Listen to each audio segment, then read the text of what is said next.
Welcome to Kids Express. Join us as we see kids express their love for Jesus while developing their character. on Kids Express! Welcome and thank you for joining us on another Kids Express. Today we're going to talk with two young ladies from a country we've never featured on Kids Express before. These two sisters share their love for Jesus by helping their community in a very special way. I'm Aunt Francine. And I am Angelica. Can you guess where in the world today's guests come from? Can you identify what country this is? If you said Guyana, you would be correct. Let's welcome Tamara and Guyana. Guyana. Guyana. Welcome. We're so glad to have both of you here. Thanks for having us. So tell us a little bit about Guyana. I mean, that is a very interesting country, and you don't hear a lot about that country. So tell us a little bit about it. Guyana is actually the land of many waters. We were once ruled by the British in 1831. Our national bird is the candy pheasant. One of our falls is really big and it's called the Kaichor Falls. It is actually one of the biggest one-drop falls in the world. Have you been there? No. We saw pictures of it. Yes, it's actually, you have to be like a certain age to be able to Okay, go because there, it's dangerous. Yeah, that's interesting. Wow, that's nice.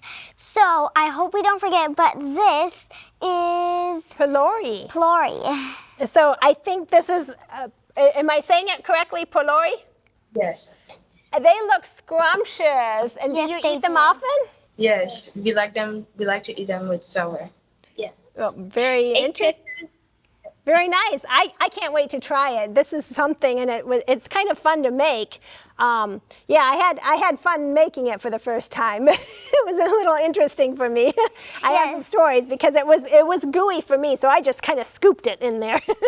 So the capital of Guyana is Georgetown, and its official language is English. And its national flower is the water lily.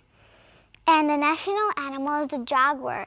It's kind of like a cat, but it's, at first my mom was like, okay, you don't know what this animal is. I was like, yes, I don't know what it is. So we looked it up. It's a humongous cat. My husband's favorite is the black jaguar. I don't know why he likes the black jaguar. I know. That would scare me if I saw one. I hope you girls have never seen a jaguar. But what's interesting, you mentioned something that you were originally from the British colony, and that's why you are the only country in South America that speaks English as a national language. That's very interesting.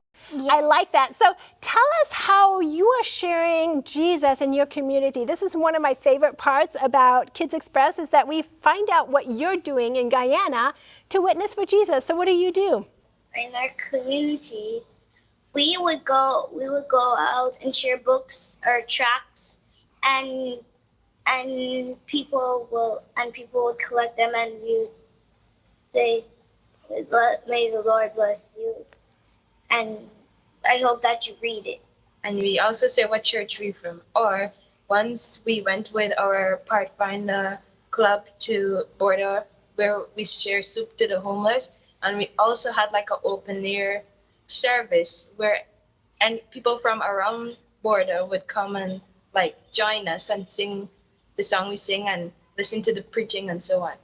I love that. I love the part when they go give out the food because it's good to help. And also once we went to a home for the for the children, a children's home that's named the Joshua's Home, where we shared where we went and sing and do other stuff that the children would be able to engage in, like children's songs and so on. And we also prayed for them on a Sabbath. That's really special how you are in your community, and that's I can tell that's one of your favorite memories why you want to be there, because I see it on your face that you're so excited, and I can tell you want to go again, right? So What's your favorite part, Guyana, about witnessing like that with the children or with the people in your community? What do you find rewarding? Well, what I like the most about sharing the love of Jesus. That's what I love. It's so contagious, isn't it? Because you plant a little seed and you see people light up, and even with the book, and you say, I pray that I'll be praying for you, or you say, I hope you'll read it, you show an interest in them and taking the time for them. Because you are sharing that little seed in their heart, and when you plant that little seed, that seed will grow and will spread to others if they allow it to grow.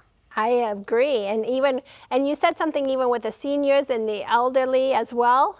You do it with the elderly as well? Our church go to the senior citizens home, and we time it was Mother's Day when we went there. Each of us wrote a card, and then we gave it to the elderly people, and we sang some songs. And one girl, she played the guitar, and that is really special.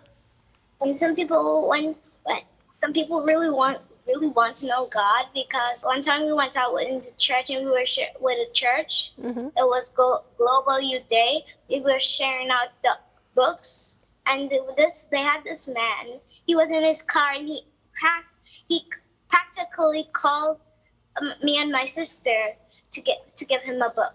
That shows some excitement that he really wanted a gift from you, and that's how God's gift is.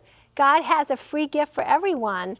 And I appreciate that your community and even in your church, and all of us can take part, either Pathfinders or church or even solely with your family. So that kind of encourages us. Let's talk about character development. Now, if there's one thing that you wanted to be more like Jesus, this is another time that I enjoy hearing, because all of us can grow, and sometimes what I want to grow on changes, but that's okay. So Kiana, let's start with you. What is something that you want to improve on?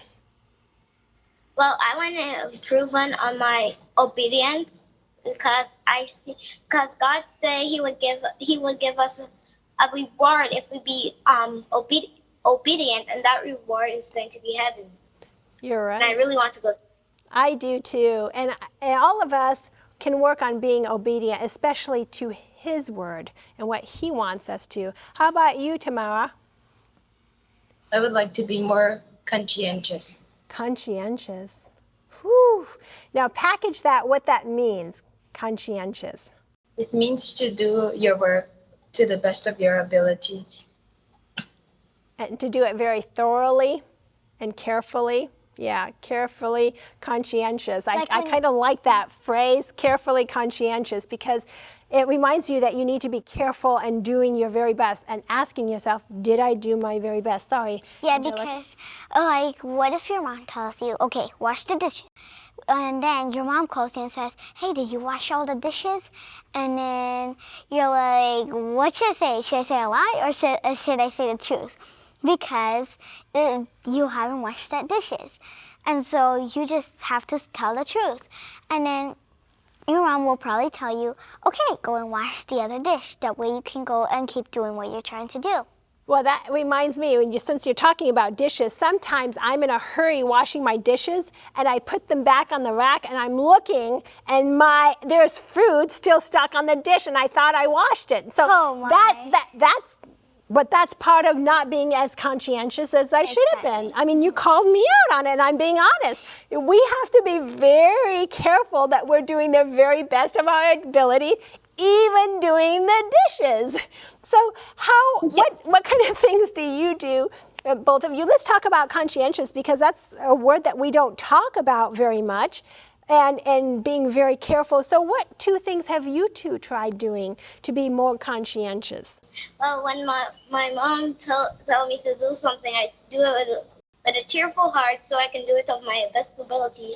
But sometimes you really do it to your best of ability. Even though you say you don't want to do it, because your mom said she is going to give you a gift. How about you, Tamara?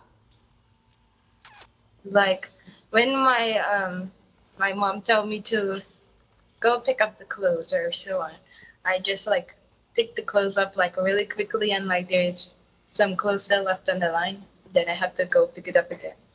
Yeah, and you don't want them to wrinkle because then you have more work to do, like ironing them. So yeah, I can identify with that because we all want to be carefully conscientious. And I know for me, is trying to finish the task and staying focused and avoid those distractions, because sometimes I get distracted. And other times I just need to slow down. Did you ever find that out, that you need to slow down and be careful and do it right the first time? And then you have to make good, healthy choices, right? And good habits like exercising so you can be conscientious. But whenever I think of the word conscientious, I think about being respectful of other people. When you're conscientious, you're looking at the needs of other people. And so that is part of being respectful and showing the love of Jesus when you're doing that. And you're observant of their needs, right? Mm-hmm. I think so. And it reminds me of another text in Romans 12, verse 2. Do you know that text? I bet you if I start it, you'll know it. Say it with me if you know it.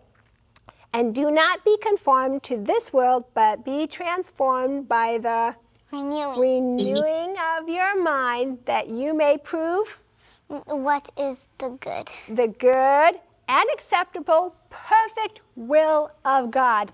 That means what we want to do doesn't matter as much as the will of who? Jesus. Of God, you're right. And so we need to ask God for His will, and He can help us be a little more conscientious. And that also helps us be obedient. So I like how that helps. God is trying to help us grow to be more like Him. So I appreciate both of you sharing how you want to be conscientious and obedient, because we can all work on that no matter how old we get. I can testify, right? But I think it's time for our questions. Let's go for our questions. Yeah, so today's question comes to us from Faith in New York. And she asked, why did Judas throw the money at the Pharisees?